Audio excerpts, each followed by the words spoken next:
অর্জুন সিং পুনরায় বিজেপিতে যোগদানের পর প্রতি সপ্তাহে ব্যারাকপুরের মজদুর ভবনে তৃণমূল থেকে প্রচুর সংখ্যক নেতাকর্মীকে যোগদান করাচ্ছেন বিজেপিতে। শনিবারও তার ব্যতিক্রম হয়নি। এদিন তৃণমূল থেকে শতাধিক নেতাকর্মী বিজেপিতে যোগদান করেন অর্জুন সিংয়ের হাত ধরে। এবার সেই নিয়ে অর্জুন সিংকে টিপ্পনী কাটলেন শ্যামনগরের বিধায়ক সোমনাথ শ্যাম। তিনি বলেন, বিজেপিতে যোগদানের সময় অর্জুন সিংকে কথা দিতে হয়েছিল তৃণমূল থেকে নেতাকর্মীদের বিজেপিতে যোগদান করাবেন।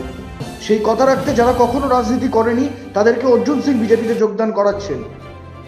এদিন সোমনাথ শ্যাম বলেন, এখন তো আর অর্জুন লোক পাচ্ছে না, যারা ঘরে বসে আছে, বাইরে চলে গেছে, অনেকে বাইরের রাজ্যে চলে গেছে কাজ করতে, তাদের টাকা পয়সা দিয়ে ফিরিয়ে আনিয়ে তাদের জয়েন করাচ্ছে।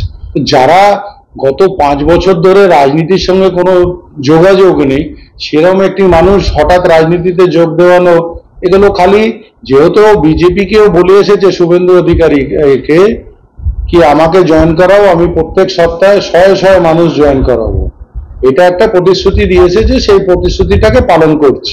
ব্যুরো রিপোর্ট, নজরে বাংলা।